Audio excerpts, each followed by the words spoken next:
Husband humiliated me in public. When I revealed his lies, everyone turned on him. What would you do if the person who vowed to love you spent years turning you into a joke? If every dinner party, every social gathering became another opportunity to humiliate you? That was my life until the night I finally had enough. My husband thought he was untouchable, that I would always stay silent, that I would let him destroy my confidence without a fight. But he was wrong. Because when I finally spoke up, I revealed the one secret that shattered his world. Stay with me because by the end of this story, you'll see just how satisfying karma can be. I used to believe marriage was built on love, trust, and respect. I thought when you found the right person, you'd be safe with them, supported, cherished. I thought the man I married would always have my back. But that was before I learned what it felt like to be turned into a joke. Before I learned what it meant to sit in a room full of people, laughing at my expense, while the man who once swore to love me basked in the attention like it was his birthright. Tonight was no different. Our living room was filled with the familiar sounds of glasses clinking, soft jazz playing in the background, and the easy hum of conversation. Friends lounged on our sectional, perched on bar stools near the kitchen, sprawled across the patio, enjoying the warm Chicago evening. It was supposed to be a casual dinner, nothing formal, just an excuse to unwind after a long week. But as always, Ryan had turned it into his personal comedy show, and I was the main attraction. Come on, you have to admit, it's hilarious when she tries to tell a story, Ryan said, his voice carrying over the crowd, effortlessly commanding their attention.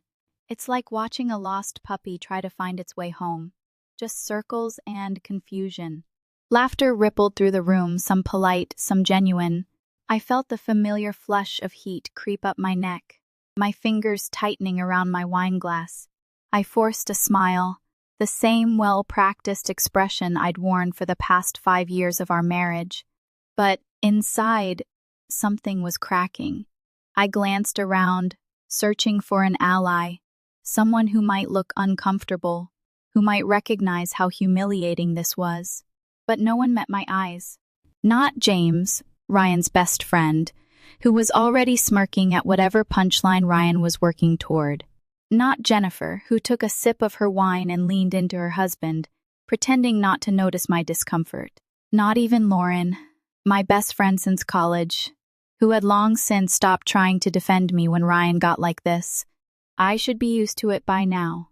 It started small, almost imperceptible. At first, his teasing felt affectionate, playful, a nudge here, a wink there. He'd make fun of how I got lost in our own neighborhood, how I spent an hour picking an outfit just to change at the last minute. Little things, harmless. And every time I got upset, he'd wrap me in his arms, kiss my forehead and say, "Come on, Tessa. You know I'm just messing with you." But somewhere along the way, the jokes stopped feeling lighthearted. Somewhere along the way, they stopped being jokes at all. The worst part? He was good at it. Ryan knew exactly how to weave truth and fiction together, how to spin a story just enough so that even I started to question my own memory. It was a skill, really, one he'd honed over years of turning me into his personal laughingstock. Like now. Last week, she tried to make this romantic dinner, Ryan continued, grinning as he draped an arm over my shoulder, his touch possessive, grounding. You should have seen it. Burnt to a crisp, smoke everywhere. I swear, the fire alarm has PTSD. More laughter. What they didn't know, what he conveniently left out, was that I had spent hours preparing that meal, wanting to create a quiet moment for us to talk. What he didn't mention was how I had been distracted by a call from him saying he'd be late again, how I had waited, hoping this time he'd walk through the door and see me, really see me, instead of treating me like an afterthought. At least she tries, Jennifer said, raising an eyebrow at Ryan. When's the last time you cooked anything? I felt a flicker of gratitude, but Ryan shut it down instantly. Oh, I make sure she's satisfied in other ways, he said, smirking as he shot me a look. Right, honey? The room erupted in laughter. My stomach twisted. I knew exactly what he was doing. This was his favorite trick, humiliating me in a way that made it impossible to defend myself. Because if I got upset, I was too sensitive. If I protested, I was ruining the fun. And if I laughed along, then I was complicit in my own degradation. Actually, I started to say, but Ryan cut me off. Careful now, sweetheart. We don't want you embarrassing yourself again. The words hit like a slap, casual and cutting. I swallowed hard, forcing the lump in my throat down. I could feel Lauren watching me, her expression unreadable. I could feel the weight of every eye in the room, waiting to see how I'd react. I looked at Ryan, at the smug way he leaned back in his chair, so sure of himself, so sure of his control over me. And in that moment, something inside me clicked into place. I was done shrinking, done laughing along, done letting him chip away at my confidence, my dignity, my sense of self. I set my wineglass down carefully, my hands steady for the first time all evening. Ryan, I said, my voice calm, even. Why don't you tell them about your doctor's visit last year? Silence. The laughter stopped. Ryan's smirk faltered, a flicker of something panic flashing across his face. Honey, he said, his voice suddenly softer, warning, you've had a little too much to drink. Maybe you should get some water. I smiled, slow and deliberate. I'm not drunk. Actually, I'm thinking more clearly than I have in years. I turned to our guests, scanning their faces, letting the moment stretch, letting the tension build. Would you like to hear a really funny story? Ryan stood abruptly. Who needs a refill? James? Jennifer? Sit down, Ryan. I didn't say the words out loud, but I didn't have to. Because for the first time in years, he wasn't in control. And for the first time in years, I was. I could feel the weight of every pair of eyes in the room, the silence stretching longer than it ever had in any of Ryan's so-called funny storytelling sessions. He stood there, trying to mask his panic with an easy grin, but I saw it, the slight twitch in his jaw, the way his fingers curled, just a little too tightly around his whiskey glass. For years, I had let him set the stage, let him dictate the narrative, let him define me in ways that made me small. But not tonight. Tonight, I wasn't just another prop in his little show. I was rewriting the script. Ryan cleared his throat, forcing a chuckle. Honey, let's not make a scene, he said, his voice smooth, practiced, like he was speaking to a child who had started acting out in public. I think you're getting a little carried away. Carried away. I wanted to laugh at the irony. 5 years of biting my tongue, of shrinking myself to fit the mold he had crafted for me, and now that I was finally speaking up, he was acting like I was the one being unreasonable. I met his gaze head on. A scene? I repeated, letting the word linger in the air between us. That's interesting, Ryan, because I always thought you loved an audience. The murmur of conversation that had started up again died instantly. No one dared to move. Even James, who had always been Ryan's biggest cheerleader, looked like he wanted to be anywhere but here. Ryan exhaled sharply, shaking his head. All right, he said, forcing another smile. I think we've all had a little too much wine. Why don't we? Do you remember our wedding, Ryan? I cut in, my voice steady. Do you remember what you said in your speech? A flicker of something passed over his face, irritation maybe, or the creeping realization that he wasn't going to talk his way out of this. You said, I continued, my voice growing stronger, that I was the best thing that ever happened to you, that I was your rock, that you couldn't wait to build a life with me. I let the words sink in before tilting my head. Funny, isn't it? How quickly I went from being the love of your life to being your favorite joke. Ryan shifted his weight, his expression darkening.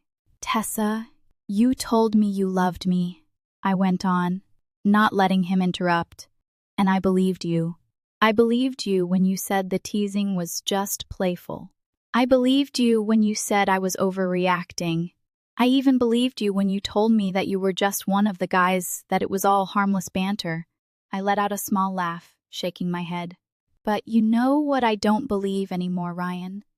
That any of this was ever love. The silence in the room felt suffocating. I could see Lauren out of the corner of my eye, her lips pressed into a thin line. Jennifer was staring down at her wine, looking deeply uncomfortable, but it was James who finally spoke up. "Ryan, man," he said hesitantly, his voice quieter than usual. Maybe we should call it a night." Ryan let out a dry laugh, setting his drink down with more force than necessary.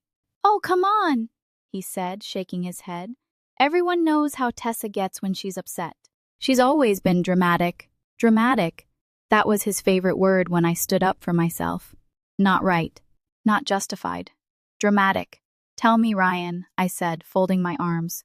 "Was I being dramatic when I stood by you after that doctor's appointment? When you begged me to keep quiet because you didn't want anyone to know?" I could feel his whole body tense, but I didn't stop. "Was I being dramatic when I reassured you that it didn't change how I felt about you? When I protected you while you humiliated me?" The blood drained from Ryan's face so fast I thought he might pass out. His jaw clenched. "Tessa, don't."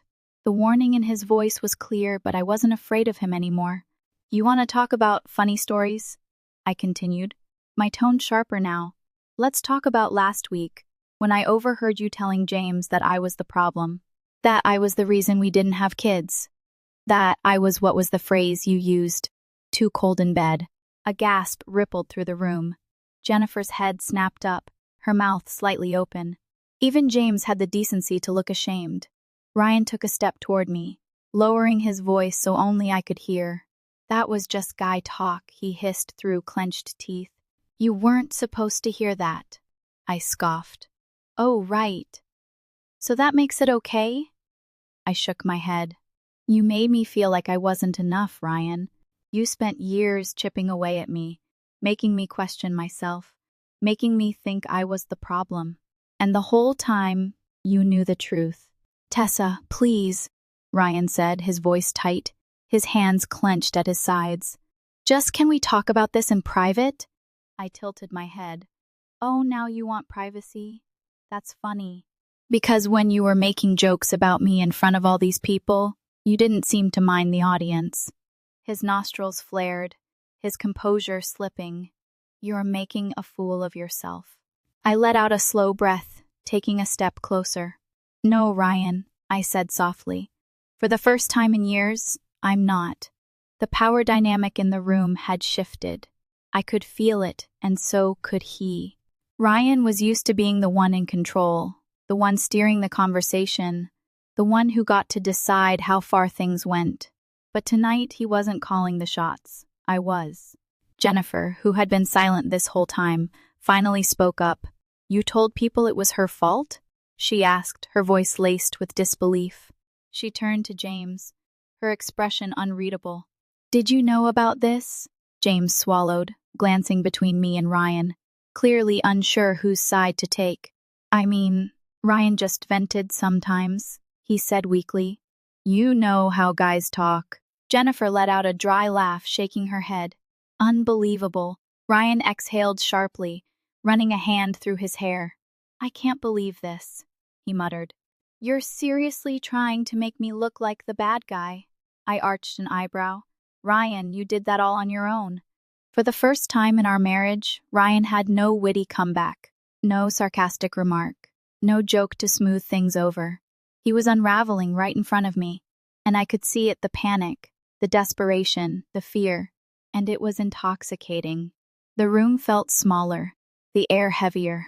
My heart was pounding, but I wasn't scared. Not anymore. Because for the first time, I wasn't the punchline. I was the one holding the microphone. He laughed at me. He mocked me. And then he made one mistake. He pushed me too far. When I exposed the truth, the entire room went silent. His smug smile vanished. And for the first time, he realized he wasn't the one in control anymore. But here's the real question. What do you think happens next? Will he fight back? Will he try to twist the story in his favor?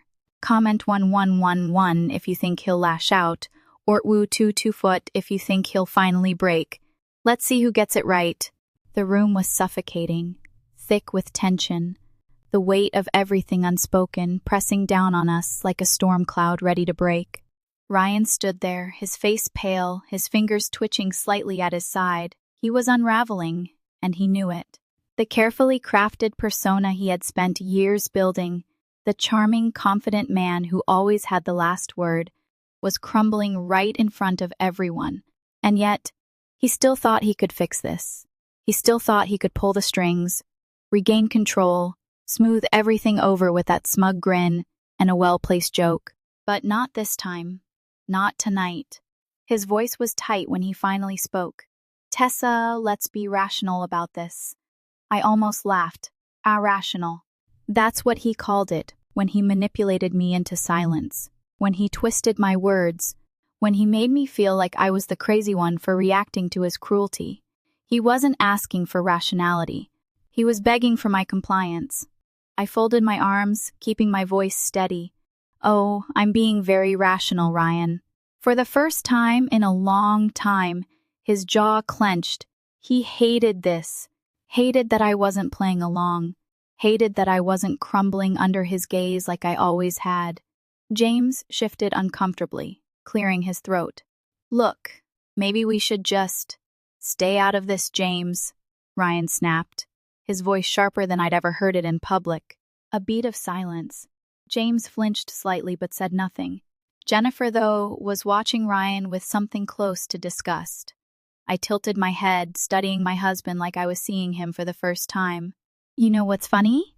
I mused, letting the words hang between us. "For years, you've been so comfortable tearing me down in front of everyone. But the moment we talk about something real, something you don't get to spin into a joke, suddenly you want privacy." Ryan exhaled, forcing a chuckle, but it sounded thin, brittle. "Come on, Tessa, don't do this. You're upset, and you're making a fool of yourself." "I'm not the one who's been making a fool of myself, Ryan," I said, my voice sharper now, the anger beneath it barely contained. "That's been you, for years. The only difference is that now everyone else sees it too." Lauren leaned forward slightly, her eyes flicking between me and Ryan. She had been my best friend for years, but even she had stopped fighting for me a long time ago. Now, though, I could see something shifting in her expression. Recognition. Regret. Maybe. Jennifer, on the other hand, wasn't holding back.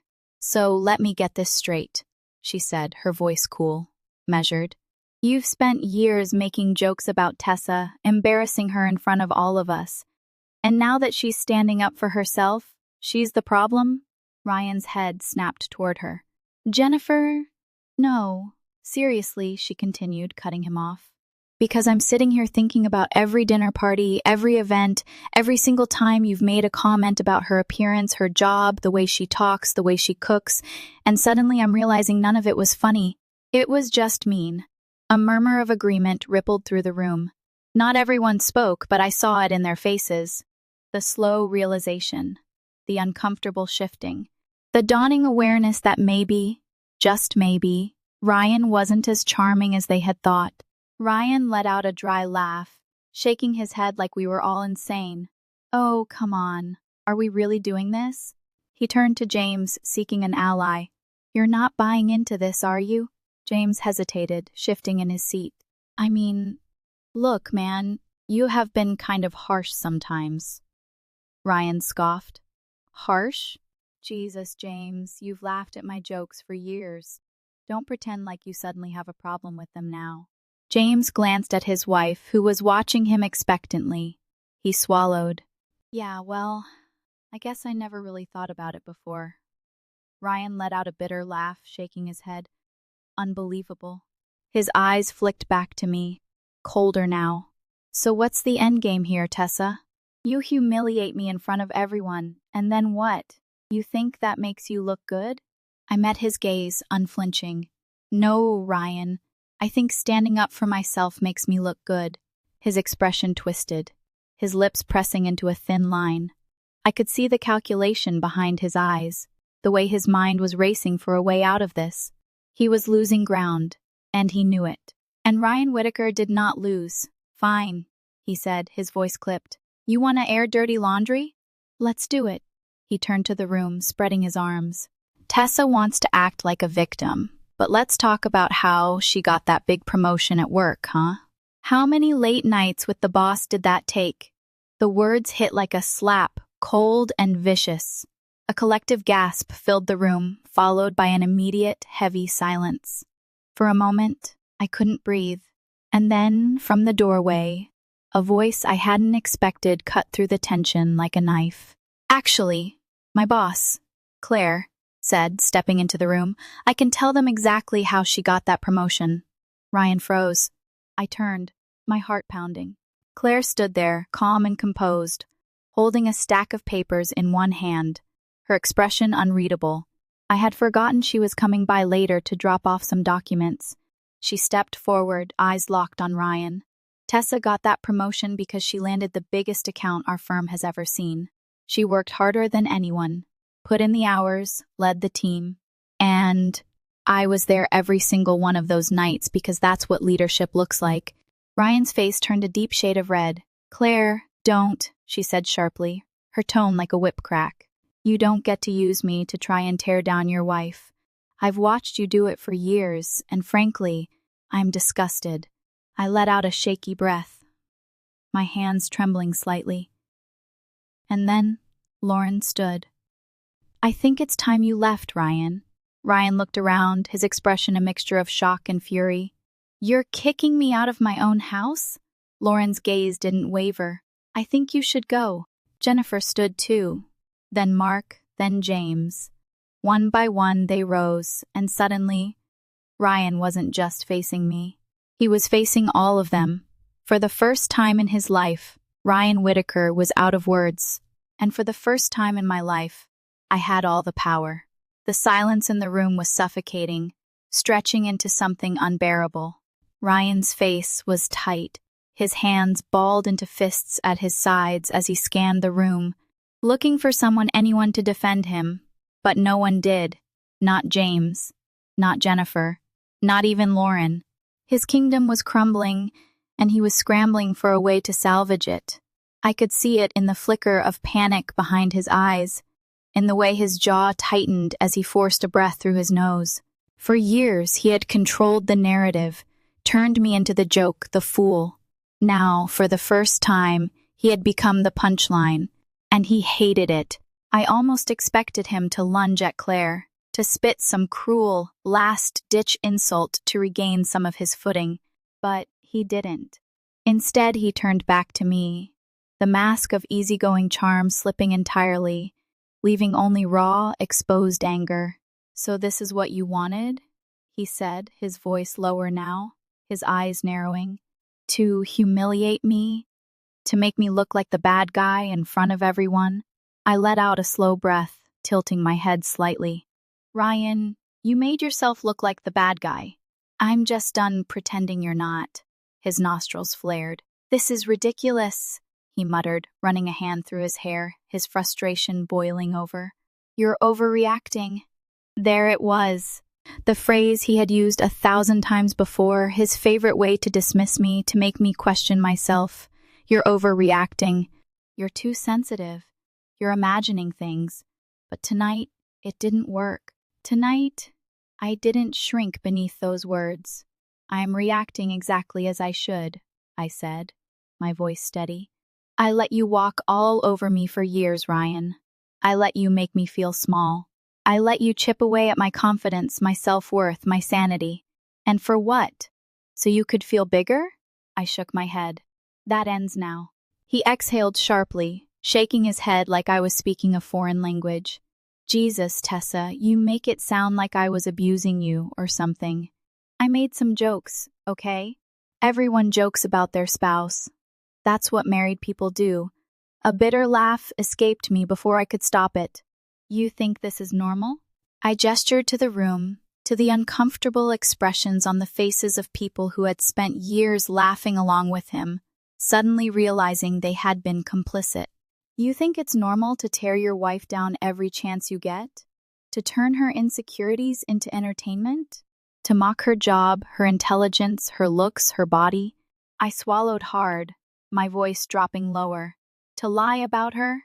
His eyes flashed. Oh, come on, he said, scoffing. You really think I'm the only guy who exaggerates a little when he's with his friends? That's what guys do, Tessa. They vent. Venting? Jennifer's voice was sharp, cutting through the thick tension. Ryan, you didn't just effed. You straight up lied about her. You made her look weak so you could feel strong. You made her look incompetent so you wouldn't have to deal with the fact that she was more successful than you. You humiliated her to distract people from your own damn problems. Ryan turned to her, his eyes flashing with warning. Stay out of this, Jen. Jennifer crossed her arms, lifting an eyebrow. Why? Because I finally stopped laughing at your bullshit? Ryan's jaw tightened, his patience wearing thin. You don't know what you're talking about. Oh, I do, she shot back, her voice unwavering.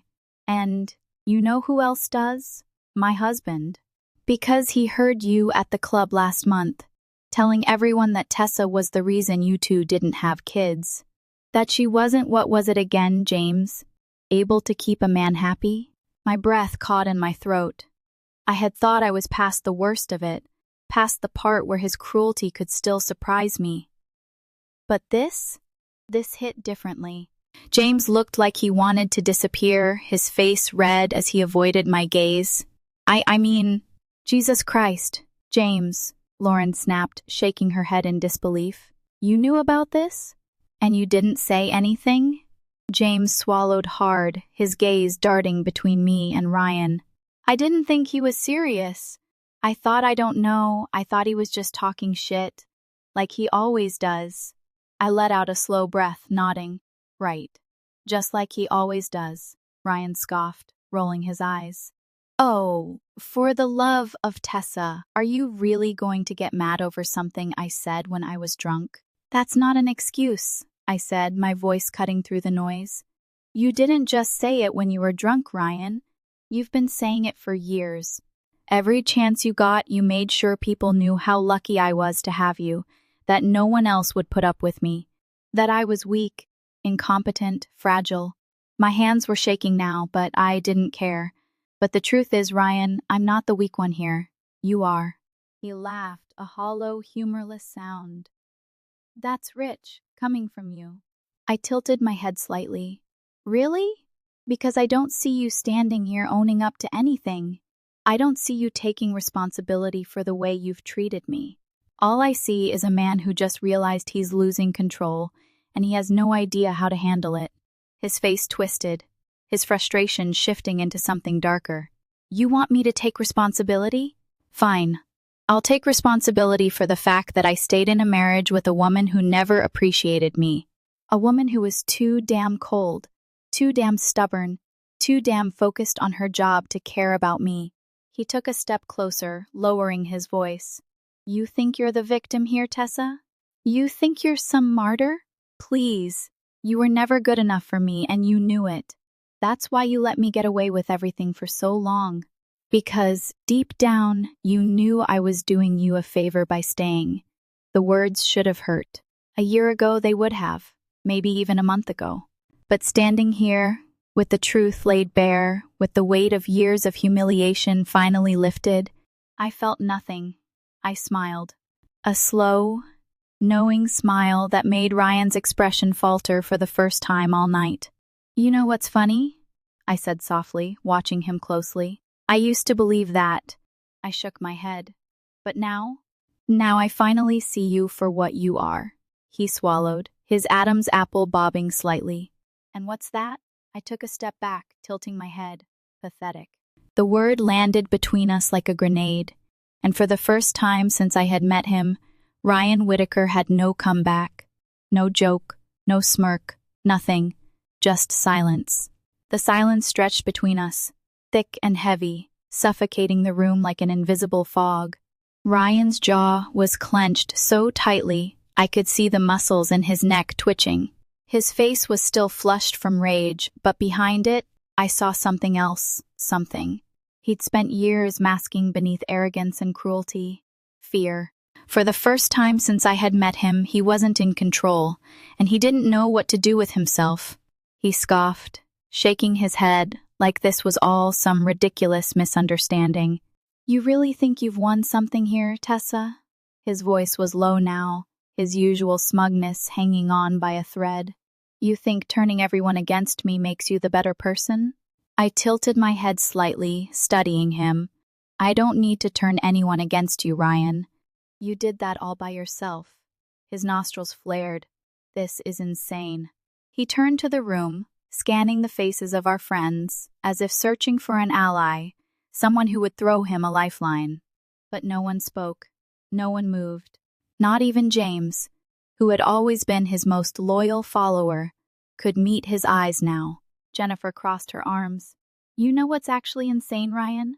The fact that you thought you could do this for years and never face any consequences. Ryan let out a sharp breath, shaking his head. You don't know what you're talking about. Jennifer lifted an eyebrow. Really? Because I think I do. She turned to Lauren, who had been quiet, watching everything unfold with an unreadable expression. Lauren, how long have you known Tessa?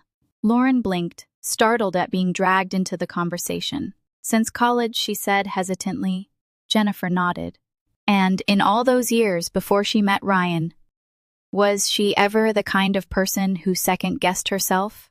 Who sat quietly while someone walked all over her? Lauren hesitated for only a second before she exhaled and shook her head. No. My throat tightened. I hadn't realized how much I needed to hear that. How much I needed someone to remember who I was before Ryan. Before the years of being told I was too sensitive, too dramatic, too much. Lauren straightened in her chair, her voice growing stronger. Actually, now that I think about it, Tessa was the kind of person who would call out a professor for grading unfairly. She once walked out of a job interview because the guy made a sexist joke. She glanced at me then, her eyes filled with something I couldn't quite place. But over the past few years, I don't know. It's like she faded. I swallowed hard. I had faded. Slowly, gradually, so seamlessly, I hadn't even noticed it happening. Ryan's laugh was sharp, cutting through the moment like a blade. Oh, give me a break. Now I'm some kind of manipulative villain? What? Are we rewriting history here? I married Tessa because I loved her, because she was different from all the other women I dated. But somewhere along the way, she became this cold, humorless, enough, I said, my voice firm, steady. He turned to me, his anger still simmering just beneath the surface. No, Tessa, you don't get to play the victim here. You knew exactly who I was when you married me. You laughed at my jokes, you played along, and now suddenly you're pretending like I was some kind of monster? He let out a bitter chuckle. Unbelievable. I took a step closer, lowering my voice so only he could hear. You want to know what's actually unbelievable, Ryan? My heart pounded, but I kept my gaze locked onto his.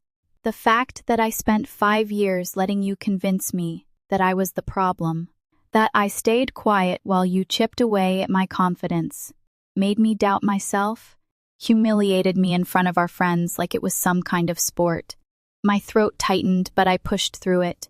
You used to tell me that I'd never find someone who loved me as much as you did.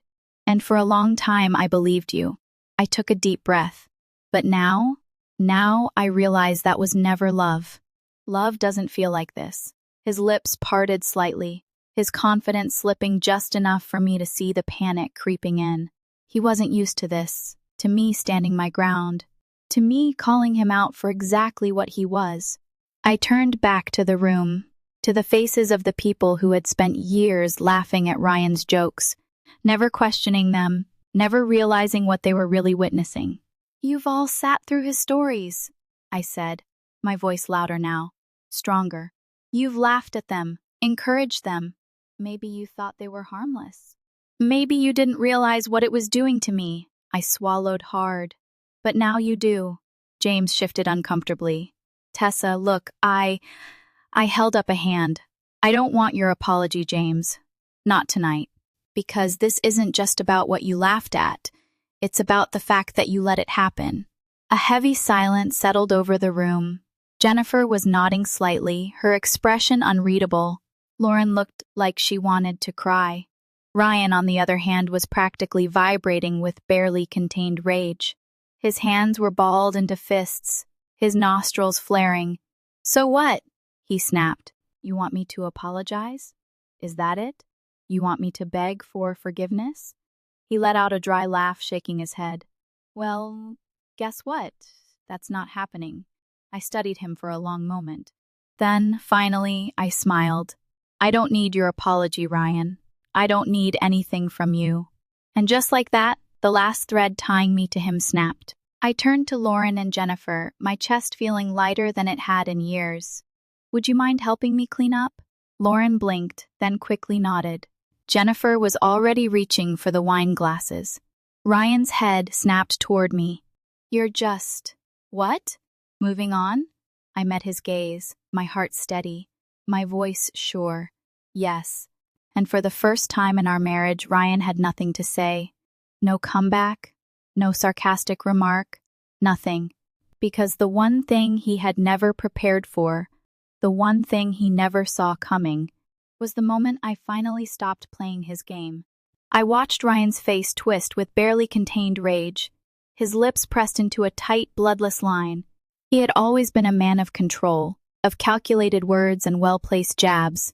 But now, he was unraveling right in front of me, right in front of everyone.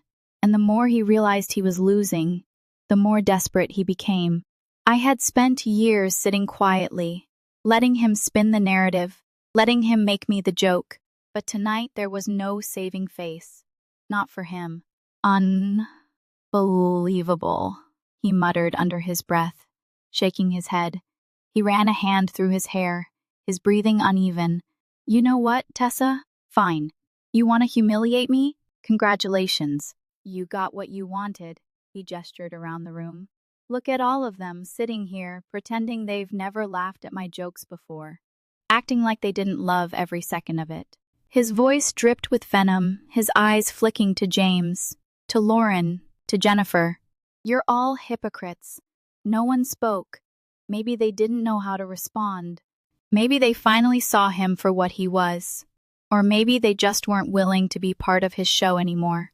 Either way, the silence was deafening. Ryan scoffed, his frustration spilling over. "So that's it, huh? You turn everyone against me, and suddenly you're the hero?" He let out a bitter laugh, shaking his head. "You're pathetic." I didn't flinch. I didn't shrink. I had heard every cruel word he could possibly throw at me, had spent years absorbing them like secondhand smoke. But this time, they didn't stick. They didn't sink into my skin the way they used to. "You know what's actually pathetic?" I said, my voice calm, controlled, needing to tear someone down just to feel good about yourself. I took a slow step toward him, not to intimidate, but to make sure he understood every word I was about to say. "You built your entire identity on making me the joke, on making yourself look bigger by making me feel smaller. And now that it's over, now that I'm finally calling you out on it, you can't handle it." I tilted my head. "That's not strength, Ryan. That's weakness." His mouth opened, but nothing came out. He knew I was right. He knew there was nothing left to say.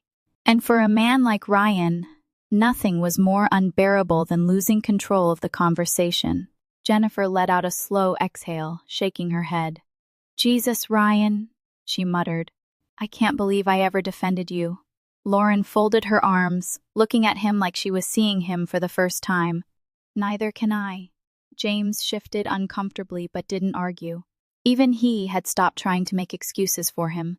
Ryan let out a harsh laugh, looking around the room as if searching for a way out, a way to spin this into something else. But there was nothing left for him here. No one to back him up, no one to laugh at his jokes. His jaw clenched. "Fine." His voice was clipped now, all performance gone. "You want me to leave? I'll leave." He turned to me, his eyes burning. "But don't come crying to me when you realize what a mistake you've made." I smiled, slow and deliberate. "Ryan, the only mistake I ever made was staying with you as long as I did." Something flashed in his eyes, one last flicker of control, one last attempt to wound me. You think this makes you look good? You think people will respect you for this? His voice dipped lower, dripping with cruelty. You're just another bitter woman who couldn't keep her man happy. The old me would have crumbled under those words. The old me would have second-guessed everything, would have replayed this moment over and over, wondering if he was right. But I wasn't that woman anymore. I let out a breath, shaking my head. You know, Ryan, I don't need to keep a man happy. I met his eyes, unwavering. But a real man would have wanted to keep me happy too. That was it. The final blow. He had nothing left. Ryan's face darkened, his fists clenching at his sides.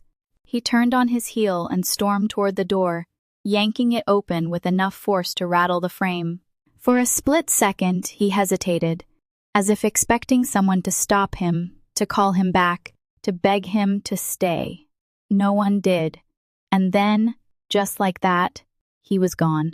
The moment the door slammed shut, the weight in the room shifted. The air felt lighter, as if the tension that had gripped everyone had finally snapped. I let out a shaky breath, barely realizing how tightly I had been holding it. Jennifer exhaled, running a hand through her hair. Holy shit. Lauren stepped closer, placing a hand on my arm. Are you okay? I blinked at her, surprised by the question. Was I okay? I wasn't sure.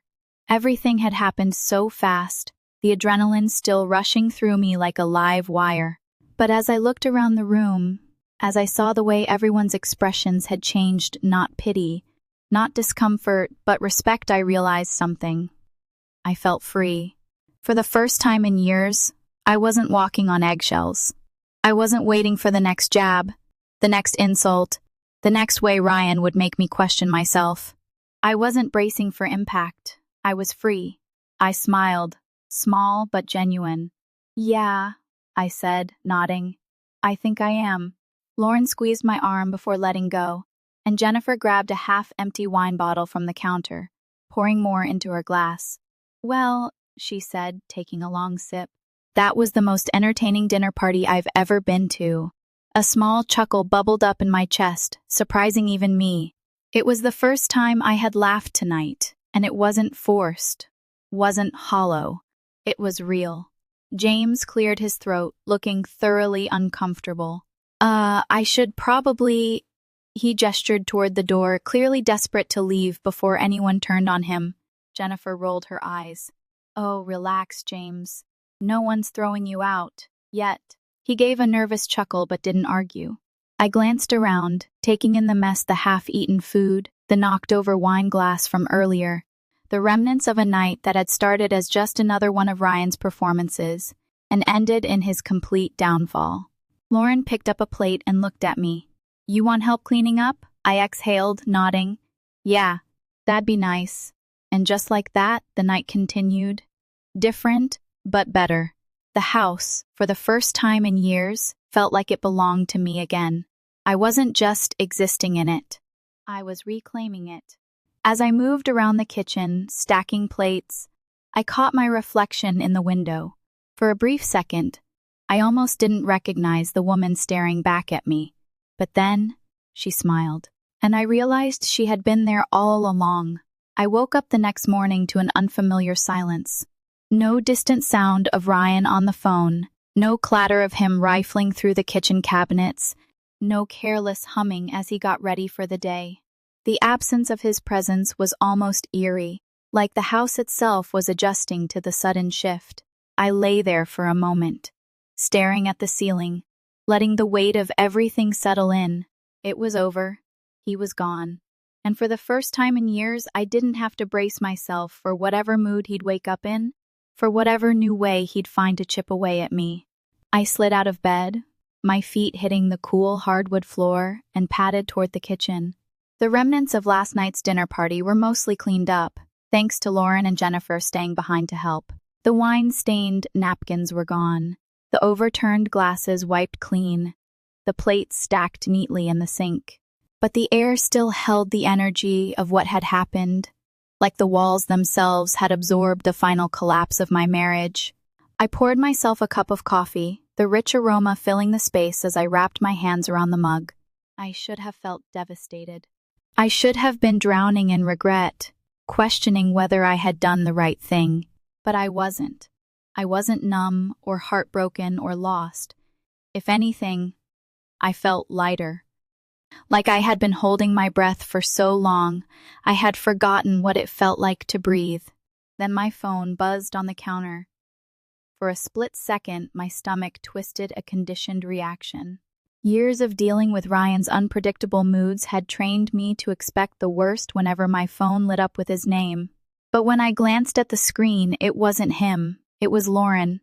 Lauren, checking in. You okay? I smiled, tapping out a quick response. Me, yeah, actually. I think I am. She responded instantly. Lauren, good. Let's get brunch. You need pancakes. I laughed under my breath, shaking my head. Me. Fine. But you're buying. As I set my phone down, another vibration followed, a different name flashing across the screen. Ryan. For a second, I just stared at it. The bold letters of his name, the way my body instinctively tensed even before I read the message. Ryan, we need to talk. I exhaled slowly, setting my coffee down. I wasn't surprised. Of course, he wanted to talk. Of course, he couldn't just let things end without trying to claw back some control. That was who he was. Another buzz. Ryan, you think you can just humiliate me and walk away? There it was, the real him. No charm, no calculated humor, just raw, exposed anger. I didn't reply, but I should have expected what came next. Because Ryan wasn't the kind of man who let things go. By the time I arrived at the cafe to meet Lauren, the air had shifted. People were staring. Not openly, not obviously, but in that subtle, lingering way that made my skin prickle. I slid into the booth across from Lauren, frowning as I set my phone on the table. Is it just me? Or, it's not just you, she muttered, already pulling out her phone. Her brows furrowed as she scrolled, then her expression hardened. Jesus, he really did it. My stomach dropped. What? She turned the screen toward me. There it was. A Facebook post, public, for everyone to see. Ryan Whitaker. It's funny how people can pretend to be something they're not. Some women love playing the victim, rewriting history when things don't go their way. I gave 5 years of my life to someone who never appreciated me, and when I finally stopped putting up with her cold, selfish attitude, she decided to make me the villain. Funny how that works. The post had already racked up dozens of comments, some from people I knew, people who had been at our dinner parties, people who had laughed at his jokes, some defending him, some questioning things. But the worst were the messages. I always knew something was off about her. Poor Ryan, he deserves better. Wow, what a bitter woman. Typical. I felt my pulse pounding in my ears. Lauren's jaw tightened. That asshole. I let out a slow breath, forcing myself to stay calm. This was classic Ryan. The second he lost control of the narrative, he rewrote it. The second he realized he couldn't win privately, he took it public. Lauren set her phone down with a thud. You need to say something. I shook my head. That's exactly what he wants. She narrowed her eyes. So you're just gonna let him spread this bullshit? No. I exhaled sharply, gripping my coffee cup. I'm just not going to play by his rules. Lauren studied me for a long moment, then slowly nodded, and right then I made a decision. Ryan wanted control. He wanted me to react. He wanted to turn this into a spectacle, to bait me into defending myself while he played the wounded party. I wasn't giving him that satisfaction. Instead, I picked up my phone, took a deep breath, and typed out one sentence. Me, sometimes the person who talks the loudest is the one with the most to hide. I hit post. No explanation. No rebuttal. No drama. And just like that, I took the power back.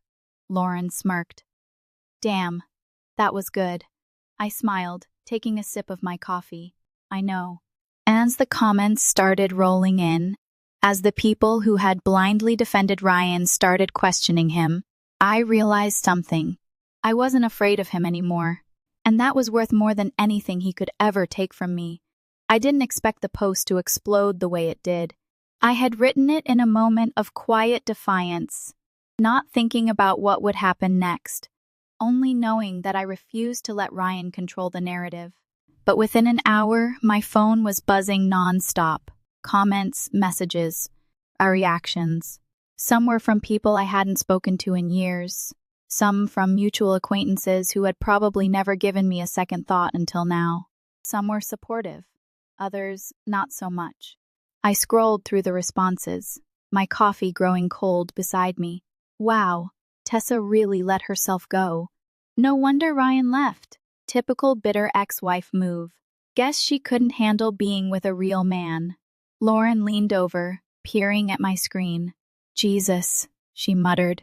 It's like a convention for insecure men in that comment section. I exhaled through my nose, setting my phone down. I knew this would happen. Lauren folded her arms. Yeah, but knowing it doesn't make it any less disgusting. Jennifer's name popped up on my screen next. Jennifer, call me when you get a chance. This is bigger than you think. I frowned, my stomach twisting. Bigger than I think? That didn't sound good. I didn't wait. I called her right then and there. She picked up on the first ring. Tessa, she said, her voice tight. Have you seen what he posted on his Instagram story? My pulse kicked up. No. There was a pause, and then a screenshot appeared in my messages. I tapped on it, my breath catching in my throat. It was a photo of us, taken at some charity event a year ago. I was smiling, dressed in a sleek black dress, my arm looped through his. Next to me, Ryan looked the way he always did in public, confident, polished, in control. But it wasn't the photo that made my stomach drop. It was the caption. Sometimes you give someone everything, and they still act like a victim. Some people don't know how good they had it until it's gone.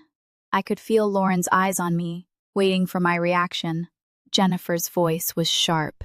He's framing himself as the good guy, Tessa. Like he's the one who walked away. Of course he was. This was Ryan at his best or worst, depending on how you looked at it. He wasn't just trying to make me look bad. He was trying to erase everything. The humiliation, the manipulation, the way he spent years cutting me down, piece by piece. To anyone who didn't know the truth, it looked like he had been the devoted husband, and I had been the ungrateful wife. I let out a slow breath. He's panicking. Jennifer was quiet for a moment. Yeah, she said finally. And that makes him dangerous. I swallowed hard. She was right. Ryan wasn't just an ex-husband. He was a man who had built his entire persona around being the guy everyone loved. And now that the cracks were showing, now that people were questioning things, he wasn't going to just sit back and accept it. Lauren grabbed my phone from my hands. You're not going to respond, right? No. She studied me. Are you sure? I nodded. That's what he wants. He wants me to play defense, to get into an argument with him online so he can twist it however he wants. Jennifer sighed. You're smart. But I'm telling you, Tessa, this isn't over. And she was right. Because less than 20 minutes later, I got a call from my boss. I stared at the screen for a long moment before answering. Claire? She didn't waste time. Tessa, she said, her voice calm, measured. I just wanted to give you a heads up. Someone's been sending emails about you. My heart skipped. What? It's anonymous, she continued. But they're claiming you were unprofessional at work. That your promotion was, let's just say, undeserved. I closed my eyes. Of course. Of course Ryan would do this. I know it's nonsense, Claire said quickly. And so does the board. But I wanted you to hear it from me before you saw anything online. I clenched my jaw. Ryan did this. Claire sighed. I figured as much. Of all the things he could have done, this was the one that made my blood boil. My career was mine. I had built it through years of late nights, endless meetings, hard work. And now he was trying to tear it down, the same way he had spent years tearing down my confidence, my reputation, my self-worth. Lauren was watching me closely. What did she say? I put the phone down carefully. Ryan's trying to ruin my career. Jennifer cursed. That son of a... I took a deep breath. It's fine. Lauren stared at me. Tessa, it's not fine. No, I said, lifting my chin. But I'm not going to let him win. I picked up my phone, opened my contacts, and scrolled until I found the number I hadn't used in months. And then I hit call. A familiar voice answered almost instantly. Tessa? Hey, Alex, I said, forcing my voice to stay even. I need a favor. Lauren's eyebrows shot up. Jennifer sat forward in her seat. Alex was one of the best lawyers in Chicago. And more importantly, she was my friend. I could almost hear her smile through the phone. Tell me everything. And so I did. I told her about the dinner party, about the Facebook post, about the emails, every twisted, underhanded move Ryan had made since he walked out of our house. When I finished, there was a pause. Then, Alex let out a sharp breath. Tessa, I'm going to be honest with you. Ryan isn't just trying to destroy your reputation, he's trying to silence you. I gripped my phone tighter. I know. But here's the thing, she continued, her voice firm, certain. Men like Ryan, they're all the same. They think they can get away with anything because no one's ever held them accountable. I exhaled. So what do? There was a dangerous edge to Alex's voice when she replied. We make sure he never gets away with this again. I sat back, my heart pounding. Ryan thought he had won. He had no idea what was coming. I never thought revenge would taste this sweet, not the petty, vengeful kind, but the kind that comes from taking back control, from standing up and watching the person who spent years tearing you down finally crumble under the weight of their own actions. Ryan thought he was untouchable. He thought I would stay silent, that I would cower the way I always had, that I would let him rewrite our history without a fight. But he underestimated me. And now, he was about to learn the hard way what happens when you push someone too far. Alex moved fast. Within 24 hours, she had collected everything she needed. Screenshots of his posts, his messages, the emails attempting to undermine my career. She drafted cease and desist letters, warning him that if he didn't take down his defamatory comments, we'd take legal action. And, as expected, Ryan did exactly what I knew he would. He doubled down. He posted again. Funny how people can dish it out but can't take the truth. Guess some people are just wired for playing the victim. It was pathetic. It was desperate. And it was exactly what we needed. Alex was ruthless. She forwarded his posts to his employer, a well-respected investment firm that prided itself on professionalism. She sent a carefully worded message outlining how one of their senior executives was engaging in online harassment, attempting to destroy a woman's professional reputation. She made it clear that if they didn't handle it, the internet would. By the next morning, Ryan's posts were gone. By the afternoon, he had locked down his accounts. And by the evening, I got a message from Jennifer. Jennifer, you're not going to believe this. Call me. I barely had time to process before another text followed. Lauren, oh my God. Check Facebook. Now. I opened the app, my heart pounding, and there it was. A statement from Ryan. Ryan Whitaker, I want to take a moment to apologize to those I've hurt. In the heat of the moment, I made some comments that were inappropriate and untrue. I regret my actions and the pain they've caused. Moving forward, I hope to be better. I stared at the screen, my mind reeling. Lauren called me before I could even type a response. Did you see it? I let out a short laugh. Oh, I saw it. He's panicking. Good. Jennifer's voice chimed in on the other line. Word around the country club is that his firm put him on indefinite leave. I raised an eyebrow. Indefinite? She sighed. PR nightmare. They don't want the attention. Rumor is, they gave him a choice: resign quietly or risk being fired publicly. I leaned back in my chair, letting the information settle in. Ryan had spent years tearing me down to protect his own fragile ego. And now, the same arrogance that made him believe he could control everything had become his downfall. I hope it was worth it, I muttered, shaking my head. Jennifer snorted, I doubt it. For the first time in weeks, I felt something I hadn't in a long time: peace. The weeks that followed were quieter.